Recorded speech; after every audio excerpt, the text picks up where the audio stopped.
All right. Okay, so for section 1.1, this is called Staying Safe Around Matter. We're going to take a look at the warm-up. With the person sitting next to you, what I'd like you to do is take a look at A, B, C, and D and figure out which one is the better piece of equipment for the task, and then let's go over it, okay? Okay, so for boiling a solution, which one did you pick? The one on the left or the one on the right? On the right. Yeah, technically, this is the correct one. This is called a Florence flask. Now, we don't use these here. If I want you to boil something, it's mostly going to be boiling water. It'll happen infrequently. We will probably use a beaker to do that, even though it's considered incorrect. You get a better distribution of heat with a Florence flask due to its shape. For B, holding a hot test tube, which one did you pick? Top or bottom one? Top, perfect. Yeah, because the test tube fits right in here. And actually the lip, let me redraw this. The top of the test tube has like a little lip that fits just above the top of that clamp, and it holds it in place. If you don't hold a test tube that way, it will slide. Okay, for C, measuring the volume of liquid. Yeah, the graduated cylinder.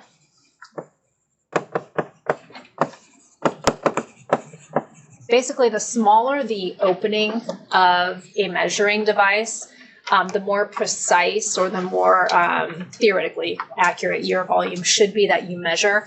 So since this beaker is a relatively large opening, these division sizes are not going to be very accurate at all. Okay, that's why we don't use it to measure things. For D, evaporation over a hot flame. Bottom one. Okay, this is called an evaporating dish. Evaporating dishes are typically made of ceramic. Okay, so when you've got a really hot flame, it's going to be easier to break something that isn't ceramic. If you're going to heat something that's glass, you want to make sure it says Pyrex or Climax, and I'll go over that in a second. But can I move this page down? Okay. Now, for most of the glassware in the lab, we use stuff that's made of a special type of glass with a low coefficient of expansion. What that means is as you heat it, the glass expands very slowly, so that way it's not really likely to break. And there are two common brand names that you will see on the glassware that we use. Pyrex and Climax are the two common brand names. So if it doesn't say Pyrex or Climax, you can't heat it. It will definitely break instantly, okay? And then some glassware is made of ceramic material, like up here with our evaporating dish. That's made of ceramic material. You can heat stuff like that to red hot temperatures. It's not going to break. It's not going to melt. Some of the hardware that we have is made of things like wrought iron and stainless steel, which obviously would get hot if you were heating it. Let's take a look at the next page. On the next page, they go over some common glassware. The first one is a beaker. We primarily use a beaker to hold liquids, okay? There is usually a white spot for labeling. We typically use a wax pencil, and you can wipe off that wax pencil with like rubbing alcohol if you want to relabel it as something else. If we're going to be doing a titration, and we don't want to lose the liquid that we're dropping into a container, we would use an Erlenmeyer flask, and its shape helps us keep the liquid contained rather than losing it as it splashes. Florence flask, we already talked about for heating liquids. Test tubes, these are used for holding small quantities of liquids or solids. You can heat these as long as they say Pyrex or Climax on them. A funnel, we typically put a funnel maybe like in a beaker if we're going to be filtering something, and we put filter paper in it. The other thing that we'll use it for is during a titration, and I'll show you what that looks like. We'll put it at the top of a burette to make it easier to pour liquid into small openings. Evaporating dish, we already talked about in the warm-up for evaporating like maybe water from a salt or some other solvent.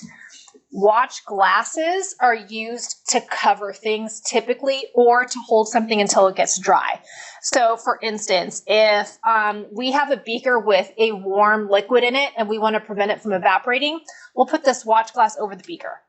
Something else you might do is put a piece of filter paper on it that's wet with like a precipitate or a solid that's wet, and then it'll just hold it until it's dry. Okay. Crucibles, these are made of ceramic. That means you can heat them to red hot temperatures. Okay, we may use that in a lab. Let's go to the next page.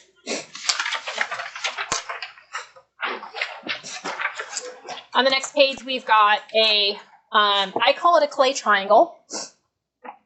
They're also known as a pipe stem triangle. You can place a crucible in it to hold it on top of a ring on a ring stand.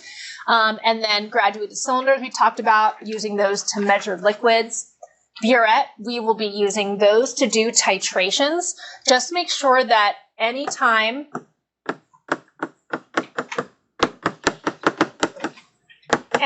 you guys use a burette, you have to record the volume to the hundredths place.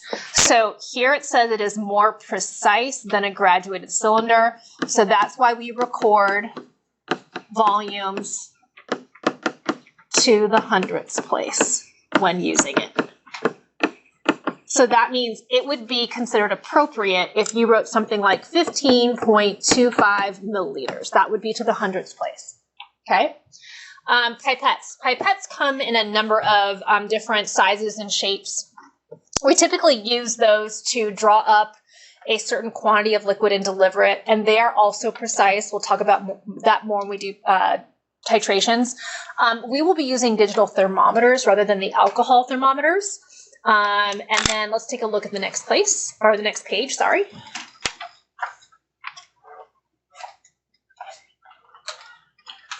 On the next page, they go over some hardware. Okay, so ring stand, you attach things to a ring stand like a ring clamp or a burette clamp.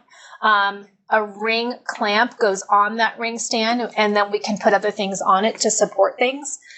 This device right here, I call it a utility clamp. You can hold a test tube on a ring stand if you don't want to hold it while you're heating it, or you can also use it to hold a burette if you want to hold a single burette, or the top of an Erlenmeyer flask. Flint strikers are what we will use to light a Bunsen burner today. Bunsen burners provide heat. We already talked about the test tube holder in the warm-up. Beaker tongs. If you are dealing with a hot beaker, they've got rubber on the ends of these tongs so that you can grasp the hot beaker and then move it to a different place. Crucible tongs. A ceramic crucible will fit right into that diamond-shaped region. So if we're heating up a crucible with something in, like maybe magnesium metal, you could use the crucible tongs to remove it from the heat and put it somewhere else to let it cool. And then I call this a wire gauze. If you want to put a beaker on top of it, on a ring clamp, on a ring stand, so that it's steady, it'll provide a base to hold glassware. And then scupulas or spatulas come in a number of different sizes. We use them to transfer small quantities of chemicals. Okay, next page.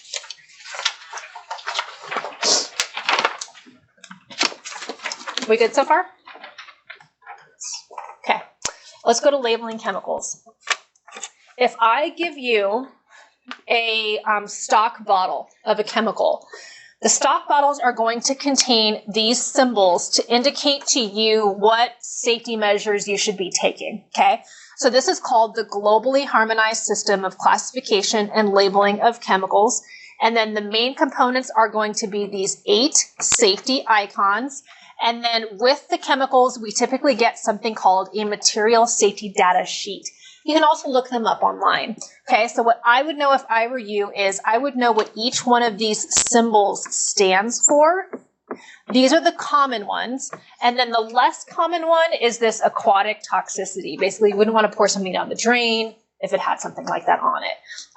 And then I think that's about it. Okay, let's go to the next page.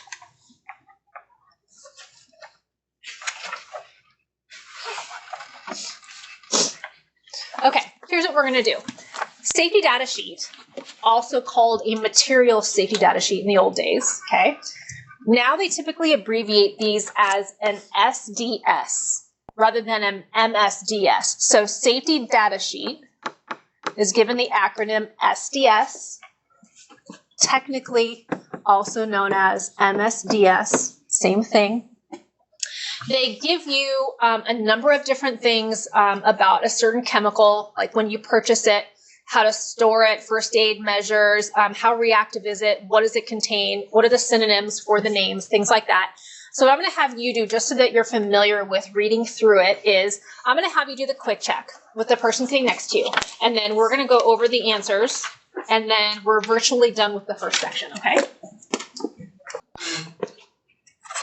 All right, so for number 1, give me a couple things you'd expect to find. And I'll write them down. You can just tell me out loud. Irritant. Yeah, irritant. Corrosion, perfect. What's a synonym for hydrochloric acid? Yeah. Have you heard of that before? They put it in your swimming pool. Okay.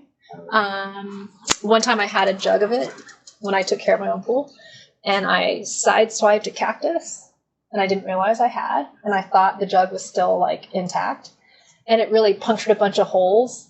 And when I walked over concrete, the concrete started to fizzle. Yeah, it was not a good day.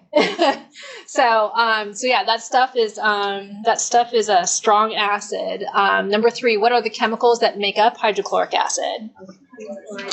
Yeah, HCl and water. Okay, what are the hazards of spilling hydrochloric acid on your skin? Give me a couple things. Irritant. Yeah. Itching. Yeah, irritant, itching. All right, number 5, how should you treat a person who has ingested HCl? Yeah, do not vomit. Loosen tight clothing, get medical attention. Okay. All right, let's go to the next page. Okay, the rest of this section is primarily dealing with safety equipment in the lab. So we've got things like an eye wash station. So over here, I have an eye wash station. You would have to take off these yellow caps, put your foot down or your hand on this lever, and then you would put your eyes in the eye wash station. Never had to use that in 15 years. If you have contacts in your eyes and you get something in your eyes, you have to take your contacts out because chemicals will get trapped between your contact lens and the surface of your eye. Safety shower is right here, that metal triangle. You pull that triangle down and then gallons of water would come out. The fire blanket is attached to the wall. Make sure you don't wrap yourself in a fire blanket and then stay standing, because then you become a smoking chimney. And then a fume hood is here. This is where I put like my waste or stuff that has vapors that we want to vent out of the room. I like to store chemicals in there. And then the fire extinguisher is over here. You can see on the side of the fire extinguisher, it says that we have type A, B, C.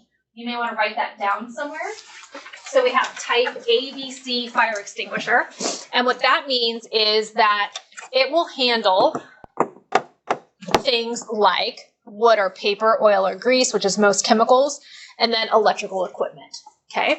And then we talked about the fire blanket. Stop, drop, and roll is the best thing. Emergency gas shut off. Okay. When we do the Bunsen burner lab, I'll be turning the main gas valve on, which is over here. So it's this red button. When I pull the red button out, that means all of the gas valves at all of the benches along the wall now have the ability to run gas. Okay, if there was an emergency and I said, hey, go press that emergency gas shutoff valve off, you would press it into the wall. Okay, and that would turn all the gas off in the whole room. Okay, and then what else? Spill control station. A couple things that you should note here. Acid spills can be neutralized with baking soda, which contains sodium bicarbonate. You're going to want to know that, okay? And then base spills can be neutralized with vinegar because it contains acetic acid, okay? All right, you really only need to neutralize large spills. Smaller spills we can dilute with water and then wipe it up with a paper towel. Let's turn to the next page. First aid kit, I've got one in the back. Most common injury would be a burn. And then glass disposal container. If somebody breaks glass, not a big deal. glass goes into this glass disposal cardboard box that's against the wall. Chemical disposal, I will always tell you where to put things. Don't put them down the drain unless I tell you it's okay. Fire alarm, I've got one over there and one over here. And then I think that's it. In terms of safety procedures and lab technique, obviously you want to read a lab before you do it.